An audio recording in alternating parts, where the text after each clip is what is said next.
Good afternoon to you all. I hope you're all nice and dry and out of the cold for this next session, next installment. This is the second webinar in our series for FE and HE clients, looking at your SORP. And today we're having our lens on lease accounting.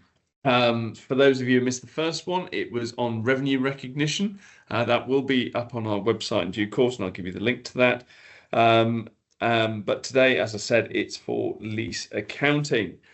Let us just kick off then. So, hi, I'm Stu. Most of you know me, I hope already. I'm a partner here at MHA. I deal with largely further education clients, but I'm joined today by members of my team, not least Joe. Hi all, lovely to have you here. Again, you might know me from the first webinar that we did on revenue. I'm Joe, I'm a senior manager, and I span all not-for-profit, including FE, but probably have a larger focus on HE. Fantastic. And with us in the call today, we also have Sadir and Joanne, who are very astutely going to monitor the Q&A as well. So let us just have a quick look at what we're going to cover today. A little bit like the revenue one. We will be going through the theory, making sure that we all understand the new requirements that was laid out in the FEHE SORP. We'll then do a bit of a comparison with what we have as current practice. We'll talk through actually how to implement those with first aid transition, and then we'll go through some real life examples because if you're like me, I actually need to see it work in real life. We're going to talk for about 45 minutes. And then we're going to have 15 minutes at the end, if up to that, for Q&A. So I think there is a Q&A function in there. So feel free to type in your insightful questions as we go through, and we'll pick those up at the end. Just before we start, I know people will be asking a number of questions like, will the slides be available afterwards? Yes, they will. Where will they be available? They will be made available here on our MHA Trustee Hub. The link's down the bottom.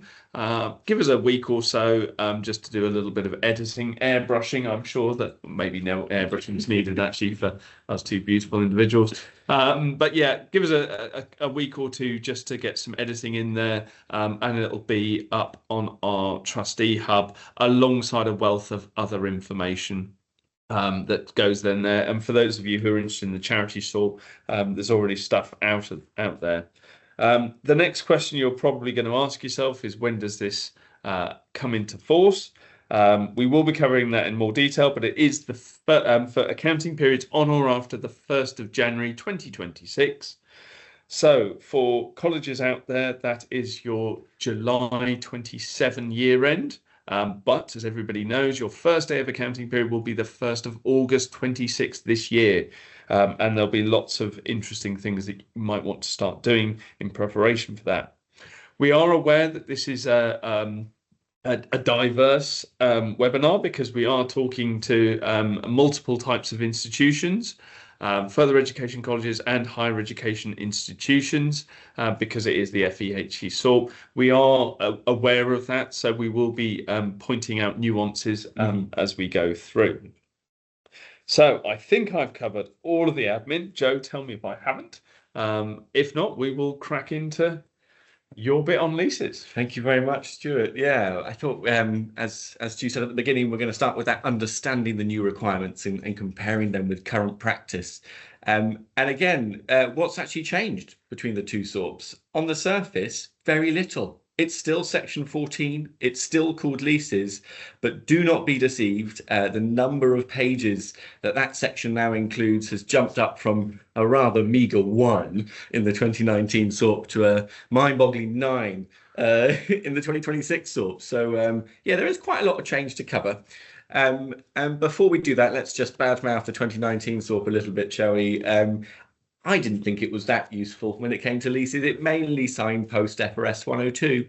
It did clarify the need to consider substance over form, but hopefully we've been doing that throughout our finance careers anyway. And it did include a couple of indicators of what a finance lease was. And that was kind of it. So hey, it's a welcome update that we've got this time. It still signposts FRS 102. I'm not negating that, but I think it probably does it in a slightly more engaged and accurate and kind of helpful way. It reflects one of the biggest changes in FRS 102, which is for lessees, the removal of the differentiation between an operating and a finance lease. That's gone. Big news. It's over. We are recognizing our leases, all of them, whatever type, on the balance sheet. We're doing that for what I think some of the SORP groups have referred to as a more faithful representation of the leasing arrangement or the leasing transactions, and it kind of brings us more in line with international reporting standards as well. So, it's a good thing.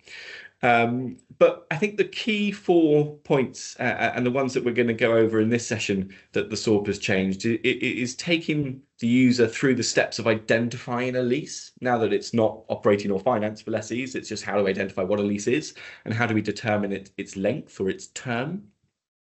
It sets out the steps for recognizing a lease, both initially and in the longer term on an ongoing basis, both our right of use asset and our lease liability, phrases that hopefully will be burnt into your mind by the end of this session. It defines a couple of useful recognition exemptions, which has caused much thrilling debate internally, which I'll let you into a little bit later on. And it does introduce the concept of non-exchange transactions being part of a lease. And that's a really important point, I think, that has been certainly lacking from the 2019 SORP. It's now no longer silent on that.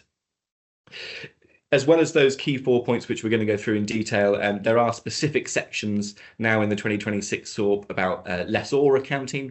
There's no real change there in terms of what the FRS 102 treatment is, so we're not going to go into too much detail there. Similarly with sale and leaseback transactions. So these are good additions. It's beefed up the section in the SORP, and let's start with the first of those 4, which is all about identifying a lease and its terms.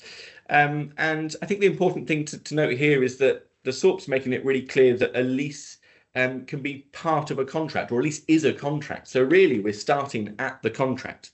Does my contract contain a lease, or does it convey the rights to control the use of identified assets over a period of time for exchange of consideration? Lots of key words in there. Right to control, identified asset, a period of time, consideration. We'll come back to all of those over the course of the session, but the one I want to pick up now is conveys, and I think that's important because it kind of suggests that occasionally we'll need to read between the lines a little bit. We might need to again consider that substance over form. We need to think about whether or not our customer has the right to direct the use of and obtain substantially all the economic benefits from an identified asset. Okay, so we're starting with our contract. Is it a lease or not? And it's worth noting as well that the SORP makes it clear that sometimes there will be contracts that include a lease, but also a non-lease but relevant component as well, like the servicing of an asset that might be being leased.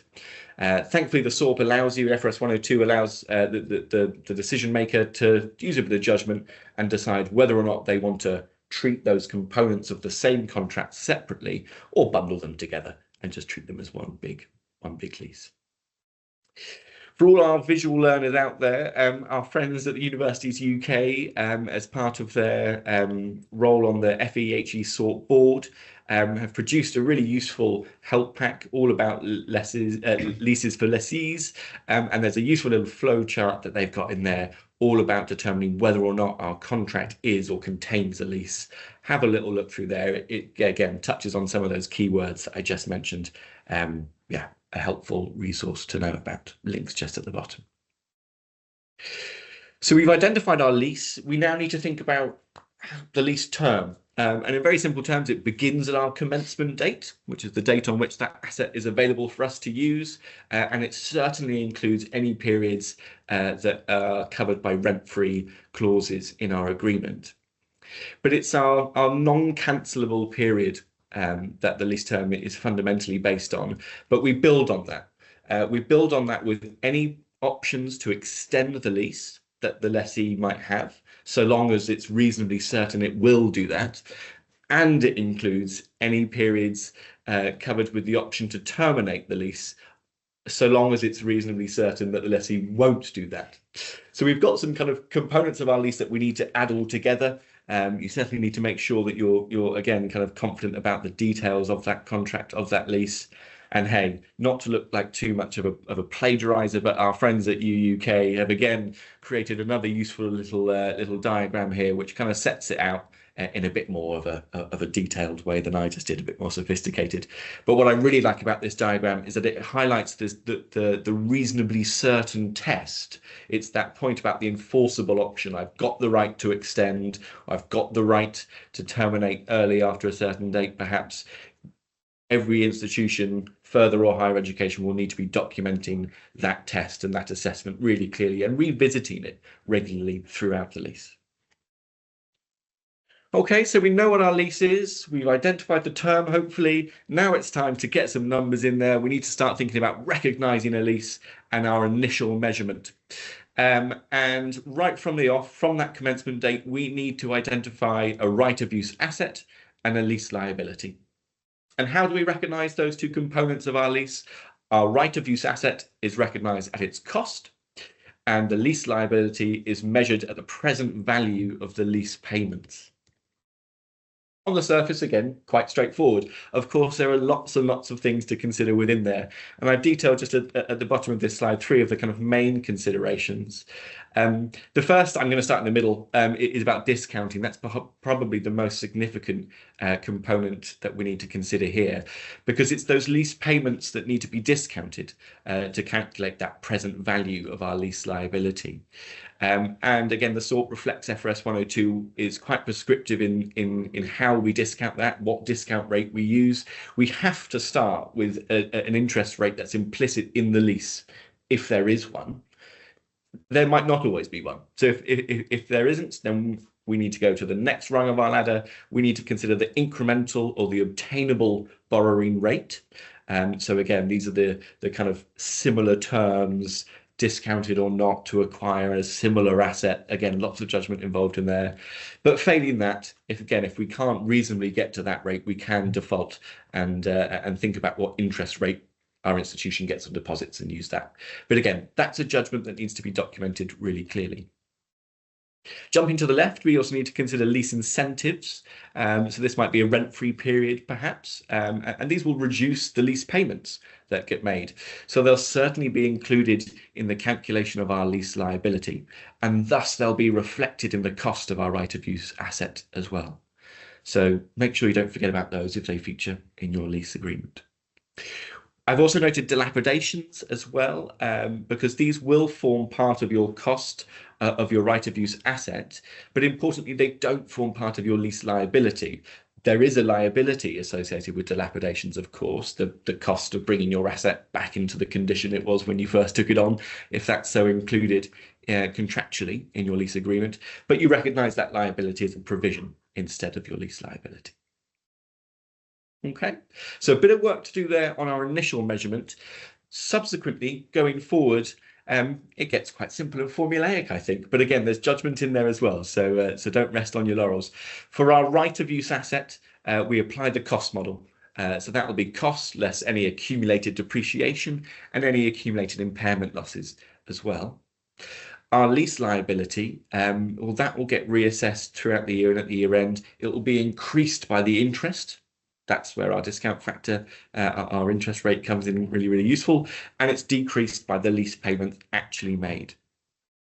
And then with both of our right of use asset and our lease liability, we need to consider constantly whether or not we need to remeasure to reflect any reassessment. So maybe the lease payments have changed, or modifications to the underlying lease. Has the scope of the asset being leased altered, or is the term changed, for example? So we need to keep on revisiting those each year. So initial measurement, subsequent measurement, hopefully that's a little bit clearer. The next two parts that the SORP include, thankfully, includes a couple of lease recognition exemptions. So that whole exercise of identifying our cost of our asset and our lease liability, we don't have to do for every single lease that we might have. Short-term leases, i.e. those which have a term of 12 months or less, ignoring any option to purchase at the end of the lease, we don't need to do that exercise. We can just expense those very, very easily. It's worth noting, though, that one of those modifications that I mentioned earlier, we need to kind of reassess for each year. If that changes the term such that the term is now that of a short lease, happy days. It falls into that exemption. There's no need to carry on the recognition as detailed before. The slightly more judgmental exemption is to do with low value assets. Now, there are some assets which FRS 102 says definitely are not low value. Cars, vans, buses, coaches, boats, tractors, and land and buildings certainly all feature. That's a useful list. I think it kind of is a starter for 10, but yeah, some of that discussion we've had internally, where does a ride-on mower fall into that list?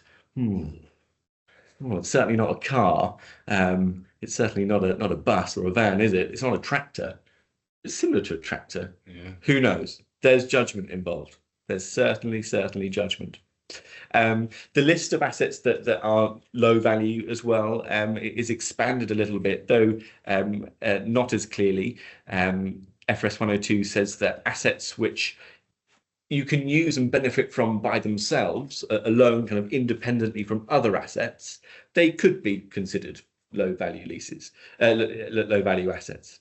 So if you have an asset that is reliant on another asset straight away, that can't be a low value lease, a low value asset.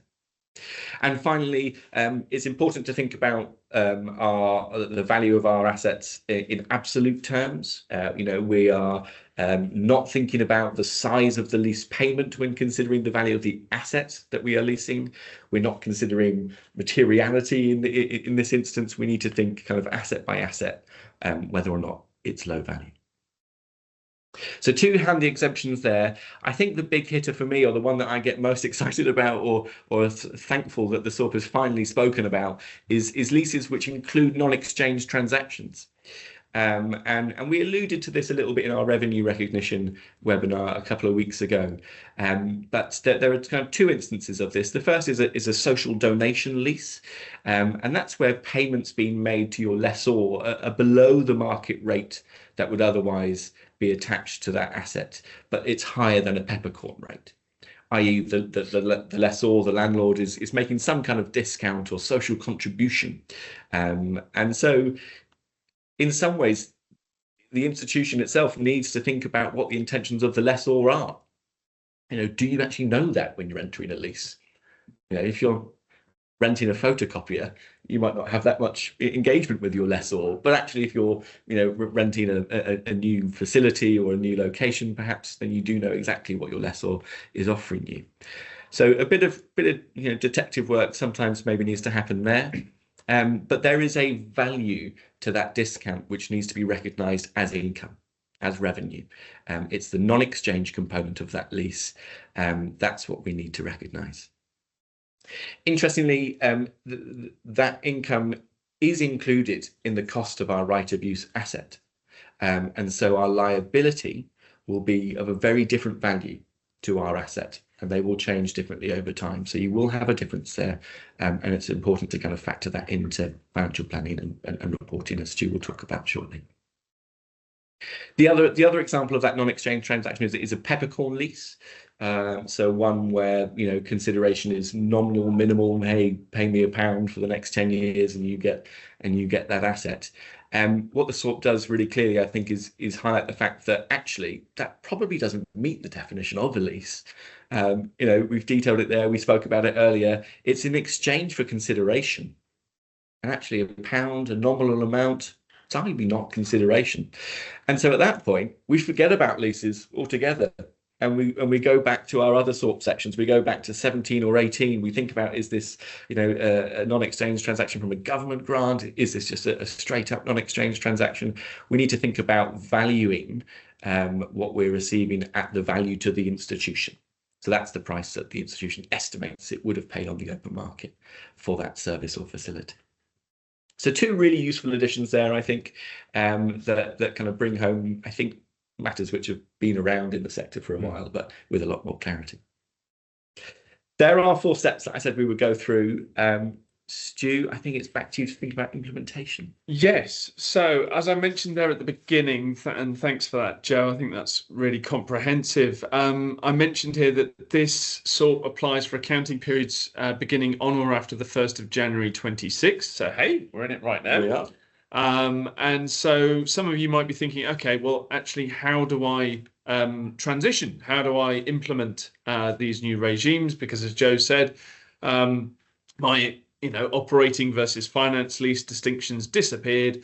And actually, unless I've got exemptions in place for those low value items or those short-term leases, then actually I'm going to have to bring a lot onto my balance sheet. And is there going to be a difference between my right of use asset that goes at the top of the balance sheet compared to what I'm going to stick in liabilities for the present value of my lease payments?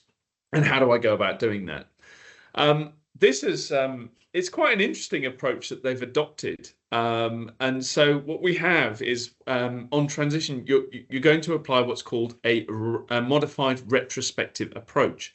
And there's no choice in this, actually. If you remember the revenue webinar, there is a choice there where you can go back retrospectively and amend your prior period and restate your comparatives.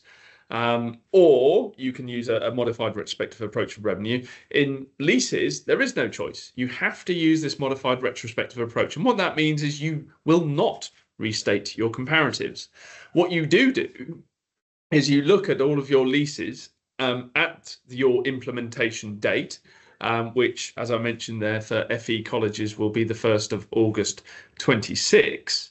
And what you'll do there is you'll say, right, at this point in time, I now need to bring on the remaining elements of those rights of use assets and the leases. So, for example, if you had a 5-year lease and you're 3 years through it, it's almost as if you're bringing on a 2-year lease. And so you bring on the present value of the lease payments for that 2-year period and the right of use asset for that 2-year period. And that's how you do it. And if there is any difference between the amounts that you're going to be putting through as the asset versus the liability, then you will have an opening balance adjustment. And what you do is you don't adjust that in the comparative, and Joe's quite helpfully put that in what it would look like, is you just restate the reserve. So you say, well, this is what my opening balance position was, and now that I've implemented my transition for leases, I've got this adjustment that will go through essentially reserves,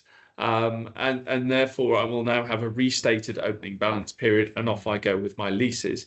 Realistically, I think this is only going to affect leases where we've got a potential a social element in there, and maybe a prepayment perhaps on the timing of the amount of the lease payment.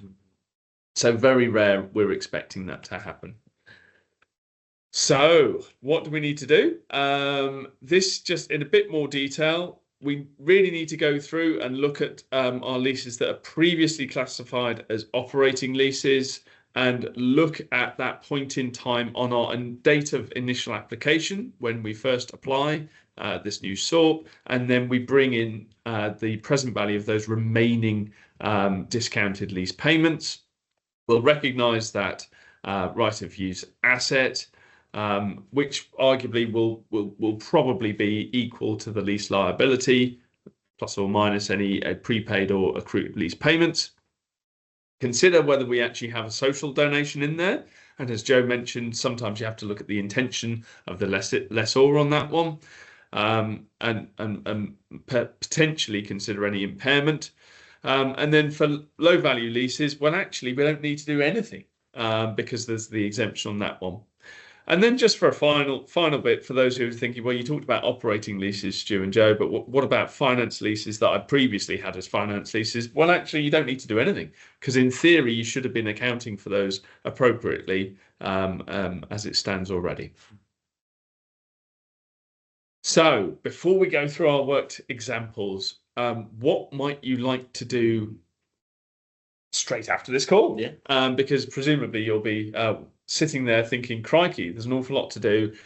Where do I start? Well, first, we would probably advise you to start getting together a comprehensive list of all of your current leases, and making sure you're trying to identify any peppercorn ones as well, because you do need to document the judgments that you've made around those. Categorize the leases that you've got into operating and finance leases of how you currently treat them under the current framework. Then you need to start going through that four-step approach that Joe's just talked you through. And then you need to start thinking about how is this going to actually affect my primary statements. And in the examples we've got coming, we're going to show you actually how there are timing differences on this and how it will affect the amount that will go through your income and expenditure accounts. And therefore, you're going to want to start modeling this, because a number of institutions out there will have different stakeholders and will have different financial reporting requirements. And things like bank covenants are likely going to be affected by this, because one of the things we'll be highlighting is the balance sheet does get grossed up a bit. For those of you with financial health scores, the DfE haven't quite talked about how they're going to factor those in, but nonetheless, it's going to be factored in. And also for those of you with audit threshold considerations, that gross asset test, for example, it might affect them. Then the other thing to consider in there is about some of the judgments that you make, especially about that borrowing rate that Joe talked about. Do we have an inherent rate within the lease? Do we need to go to our effective borrowing rate, or do we actually need to go, if we don't have any borrowing, do we need to look at our effective interest rate that we can put through? Again, these are all judgment items, and make sure that we're documenting those. And then think about how we're actually going to put this through our financial reporting processes. It might be a bit too early to say, but you might want to start putting provisions in your management accounts for potential differences in the unwinding of those interest rates and depreciation, and the timing difference that you'll get compared to what you have now, which is actually just the cash that you often pay on those operating leases. You need to make sure that, yes, we've got a number of you on the call today, but are your finance team aware to look out for these hidden leases that might creep from out the woodwork? And also engage with your professional advisors. There are a number of judgments in here. We talked about low value items and ride-on mowers, which I'm sure isn't the last time we're going to hear about that. But get a feel for where your professional advisors are coming down on some of these key areas of judgment, and making sure that you're having a good, healthy conversation in advance, so you can actually be relatively comfortable that essentially the judgments that you make today are actually going to stand the test of time. So, Joe, shall we go through some examples? Yes, let's do that. We've got four. I'm annoyed I couldn't come up with a kind of abbreviated name for the fourth one. But a plain vanilla lease, a more complicated lease, a social donation lease, and a peppercorn lease. Let's start with something hopefully a little basic. So in this example, we have a college that leases a new office building, and the terms per the contract are as follows: that the commencement date is the 1st of August 26. The lease term is 5 years. There are no break clauses, no options to terminate. It is straight up 5 years and out. Lease payments are £50,000 per annum, payable annually in arrears. There are no lease incentives. There are no dilapidation provisions. And the college has got no external borrowing, but does hold its surplus cash in a deposit account, which earns 5% interest.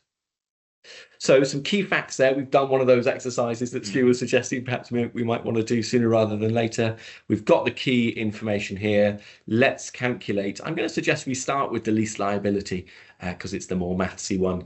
Hey, it's the present value of our lease payments. And so popping that into our present value formula, where our interest rate is that 5% that we are depositing our cash at, and n being the length of the period is 5 years, our lease, we can calculate what the present value of those lease payments is, and that's £216,450. It's nice to get the calculator out for that one again, Stu.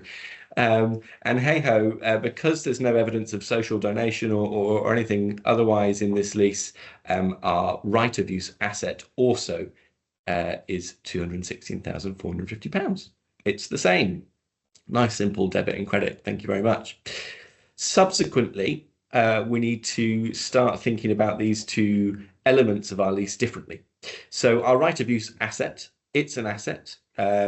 It's been depreciated straight line over the length of the lease, been 5 years. And so we'll be recognising an expense of £43,290 per annum. We need to consider impairment at the end of each year. Let's assume there was none associated with this, meaning that our asset after the end of the first year, or at the end of our first leased year, will now be worth £173,160. Gone down, nice and straightforward, straight line. Our lease liability, however, that's been increased by that interest rate. So it will go up by £10,823. It will decrease by the value of the lease payment, which means the value of the liability at the year end is not the same as the cost of the right of use asset. It's £1,777,273. So that's where that timing difference first starts to materialize. And I've just kind of gone through each of the years in the lease agreement to hopefully show that in a bit more detail.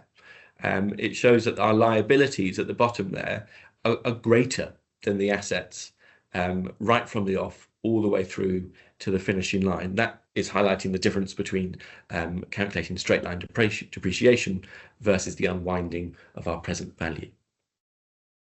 So hopefully nice and straightforward, that example. Hopefully everyone followed. Our more complicated lease, let's go through this one. So a university entering a new lease agreement to rent a lab. The lease commences on the 1st of August 26. It covers an initial 5-year period, after which the university can extend it for a further 5 years. And my goodness, they're very keen to do that on the basis that they will have to invest quite heavily in modifying the space to make it worth, using for what it needs. The annual lease payment, again payable in arrears, is £200,000. But the university successfully managed to negotiate a 6-month rent-free period from the commencement date. That's good. That's not a bad saving, is it? I mentioned that the university needs to modify that lab to make sure that it's suitable for the research it's going to conduct in there, and that lessor not keen about that at all. I want my lab back in the same condition I gave it to you. So there'll be dilapidations included in our agreement. Certainly worth noting that. A bit like our college, the university needs to think about a discount rate. It's extended its existing debt facility in this example, which it funds at 4% in order to get this project off the ground. So a bit more to unpick there. And again, I want to start with that lease liability and think about our present value of lease payments. And because of that 6-month rent-free period, our lease payments in that first year are different from the rest. So we want to just treat those slightly differently and discount that separately. So our £100,000 at that 4% assumed rate, which we think is reasonable, given that there's no interest rate implicit in the lease in this example, goes down to £96,154. And then the remaining of our the remaining length of our lease agreement we need to consider carefully as well, because there's that initial 5 years, but there's the option to extend for a further 5 years. And the scenario suggests that actually the university is super keen to do that, i.e. it's reasonably likely that they're going to. So our total lease length, our lease term is 10 years, taking off that first year where the payment is different. We've got 9 years remaining. Let's stick that into our formula. And we can discount £200,000 for the next 9 years to get 1.429 million, plus that onto our discounted first year payment. And we have a lease liability of £1,526,025. Hey ho, that's our cost for our right of use asset. Nice and simple. Initial measurement set up, calculations and judgment going in there, but we got there. So again, unwinding this over the course of the rest of the lease, we can see that our asset is being depreciated over the length of the full 10 years. So £152,000 each year, hopefully nice and straightforward. Our lease liability, again, is being unwound. It is being increased each year by that assumed interest rate. We're recognising the lease payment, which note was different in the first year, and that leaves our closing lease liabilities, again, very different from what our assets were Our asset at the end of the first year, 1.3 million. Our liability close to 1.5 million in this example at the end of the first year. So, some of the more kind of intricate part of a lease agreement really can impact that timing difference more than others. Let's have a think about a social donation lease. In this example, a university is seeking to lease a new office for a 3-year period, and it's set aside £72,000 per annum in its budget to do this. And the budget to rent this new lease is being funded by a bank loan with an interest rate of 5%. The estates team are out viewing a nearby office building in which one of the 5 floors is available to rent, and the other 4 floors are being let to commercial entities for £120,000 a year. The landlord, though, with its very nifty corporate social responsibility programme, has offered the university a 50% discount on that lease. The university, hey, too good to be true, let's take the landlord up on that offer, and they sign the lease agreement. So let's think about this. Let's start with that lease liability. It's the present value of our lease payments. We've got a 5% interest rate in this example. No other suggested rate that we should use. Let's use 5%. It's a 3-year lease. So let's pop that into our discount factor calculation. We can work that out. And we know that we're getting a 50% discount on the £120,000 a year charge that would have otherwise been charged to the university. So we're paying £60,000 a year. Happy days. We know that our lease liability is £163,000. However, if we're only paying 60, but we had £72,000 in the budget, and let's assume that had we not taken this lease up, we would have spent that £72,000. There's £12,000 a year which we're benefiting from. That's our social contribution. So we need to take that into account when we're determining the cost of our right of use asset. So it's the £60,000 that we're definitely paying. It's the £12,000 that we would have paid. And again, by that discount factor, we get an asset cost of £196,000. We have a difference. We can't have a non-balancing double entry, can we? Absolutely not. We need to think about recognizing some income. Right, so it's recognizing that £12,000 benefit that we're getting. It's £32,000. That's the value of our income. So initial measurement is slightly more complicated. There's a bit more to consider there. We certainly would need to know the intention of our landlord there. We would certainly need to know what the value to our institution would have been. And then going forward, subsequently, again, our lease liability, it gets increased annually by that rate of interest. It gets decreased by the annual payment. So at the end of the first year, we have £111,000 lease liability. Our asset, again, gets depreciated on that straight line basis over the length of the lease. We're considering an impairment, nice and straightforward. Our asset is worth £130,000 at the end of the year. So again, just going through each of those components separately, the asset depreciated on a straight line, nice and straightforward, hopefully. Our lease liability, again, not too complicated, increased by the interest, decreased by the payment, and that disappears. We've got our income, which in this example, we've deferred, and we've unwound that over the length of the lease. The SORP eventually gets there. I would argue not particularly clearly, and New UK do a good job at making it a bit more clear, I think, in noting that when you're considering that income and whether to defer it or not, you kind of need to think about performance obligations. We're going back to that revenue webinar. We're thinking about non-exchange transactions. Is there a performance obligation? I think that's judgmental. I think one could argue, hey, I've got this benefit for 3 years. I've got it now. I've got it up front. I've saved myself £12,000 a year for the next 3 years. I'm going to recognise that income in my first year. Stu, we've been talking a little bit, haven't we? Yeah. Is there an implied performance obligation? In theory, you only get that benefit if you do your side of the lease. Who's to say that a force majeure event wouldn't occur and you'd get booted out of your property, of your office? It would have been strange to have then recognised all that income up front. So again, another judgment to make, but maybe not as complicated as I'm making it out. Our final example is our peppercorn lease. And hey, at a recent fundraising event, the vice chancellor of a university is bragging to a wealthy alumni about the recent successes of the university's football team.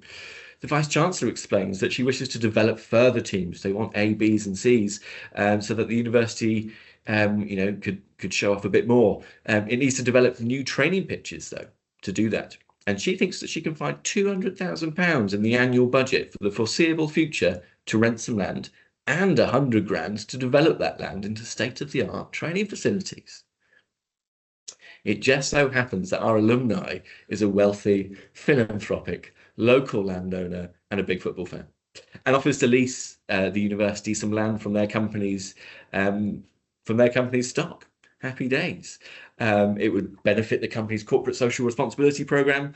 To keep the legal bods happy, they thought they'd enter a lease agreement, 10 years, £1.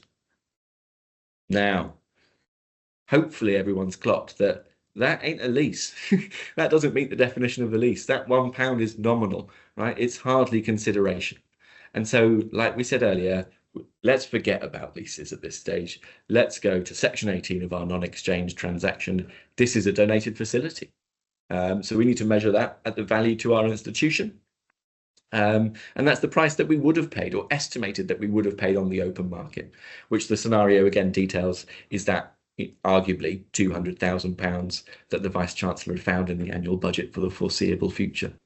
And so our double entry is simply to credit our income, i.e. the value to the institution, and debit our expenditure that same amount, £200,000. Again, is there a performance obligation? We'd argue yes. You've got to be in that agreement. You've got to do your end of the bargain, whatever it might be. So £200,000 each year. That's where we go with that. So 4 examples there. Hopefully that's given you a little bit more confidence or a little bit of an idea where you might wish to start. Stu, I think we've got a few minutes just for you to talk about some key takeaways. Yeah, so thanks for all that, Joe, and hopefully those examples have brought the theory to life, and hopefully there's enough to go away and start having some thoughts about this. The first thought that we really want to leave you with is the age-old tactic of do nothing and hopefully this will go away is not an option, I'm afraid. Operating lease accounting for lessees, it just disappears. So you're going to have to do something.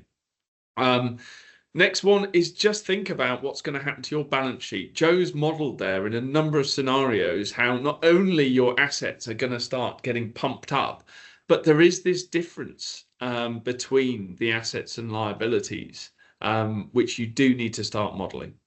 There's areas of judgment in here. Discount rate is probably going to be the biggest one. There's various bits in there. We didn't go into too much of the nuances of interest rates inherent in the lease. That can be quite complicated on its own.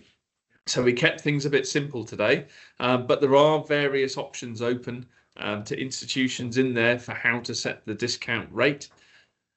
Think about that comprehensive income piece. We talked about, how depreciation and interest does not always equal straight line depreciation. There are inevitably different classes of asset that now might sit on your balance sheet. Now is the time to start thinking about your depreciation estimates. Do we stick with straight line? Do we perhaps move to a reducing balance rate? If we do that, then actually the differences between assets and liabilities aren't going to be so great. Reserves calculations. For those of you who have reserves policies or measure your free reserves, this is, essentially your leases are going to impact this. People might think that, we take out fixed assets as part of our free reserve, so this isn't going to affect it. Well, actually, unless you take out the whole lease liability, then you're not going to be matching the two. And as we said, there are differences between the two. So just watch out for that. And think about your wider stakeholders in here. Lots of you depend on key financial impact ratios, financial performance, bank covenants, wider stakeholders there with financial health, and also audit thresholds as well. So there's a lot to be thinking about. So I think we've come to the end. Bang on time. Bang on time. Let's open up the questions. Have we got any, Joanne and Sadir? Yeah. Shall I stop sharing? Oh, hi, Stu. Thank you for that. Yeah, so I think Brian Page just wanted to sort of make an earlier comment, I think, as you started talking about the leases and noting is there an impact that they would need to consider for comparatives? But I believe you've covered that in your implementation slides, that comparatives won't need to change, but it's looking at the sort of the effective date of the implementation. Yeah, absolutely, Joanne. And I'd go a little bit step further. I would say comparatives cannot change under this regime. And then I think the next point that I think Brian has also raised is when setting up a new lease on the balance sheet and there is an asset cost and an asset liability that's different, I would ask how the difference is accounted for on the balance sheets. Yeah, so I think for the first time, the only difference you're going to get is in twofold. If it's on transition, and that's likely to happen if you've got a social donation or a prepayment or accrued interest payment, you will put that difference through that opening balance line. So you'll have your reserves as previously stated, then you'll have a transition adjustment, and then you'll have your opening balances as restated. Or realistically, if it's actually bringing a new lease onto the balance sheet for the first time, as Joe highlighted in there, the only difference is ever really going to be if there's a dilapidation provision, but that will sit through provisions in the liability section of the balance sheet. Is there any other area that might happen, Joe? Not I can think of. I mean, the social donation piece for me is where you get the biggest timing difference between the asset and liability, and thus the biggest impact on your income and expenditure versus the balance sheet. So you will get lopsided journals that assets and liabilities don't move at the same rate. Yeah. I believe that's the only question. Stu, no, there's one more, Joanne. I've noticed that Stu and Joe, you've been talking about the situation for lessees. Could you explain what, if any, changes there are for lessors, noting that some colleges and universities do actually themselves lease buildings and property to other parties? My understanding is there is next to no change for lessors. The SORP finally mentions lessors, but in doing so, it points the user straight to FRS 102, and that section of FRS 102 hasn't changed significantly from the previous version. So it looks like there's change, but there actually isn't. I think the more you duck in there, so you'll have an asset that you might be leasing out. You'll have debtors for the amounts you're going to receive. Yeah, I don't think much change. No.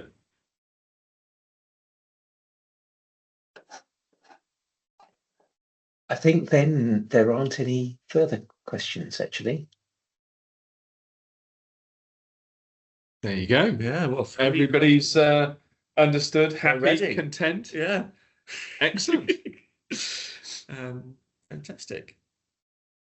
Okay, well, we'll end it there. Thank you all so much for attending. As I said, our contact details are up on the website. If any of you have got any questions that you want to talk through with the team, please feel free to get in touch. Time is of the essence on this one. I think if you're prepared and you start your planning early on this one, I think you'll be in a better state. We do appreciate leases are complicated. You have a lot of them. You have a lots of different ones. Each one will have to be looked at on its own merits. And I did say for the further education, yes, your first day of the accounting period is the 1st of August 2026. It will then hit your financial statements for the year ended 31st of July 2027. from our understanding at the minute, the accounts direction for 26 will contain a sort of summary of some of the considerations, but I don't think it's going to really define an awful lot about how you account for these, because it won't be in this accounting period to July 26. And so actually most of the meat in this is going to come out in the 27 accounts direction. So I appreciate that's quite difficult for FDs around the country to sort of, you're on your own for a little bit. But as we say, we're here to answer any questions that you might have. Wonderful. Well, thank you so much for attending. Yeah. We'll be in touch soon. Take care. Bye-bye.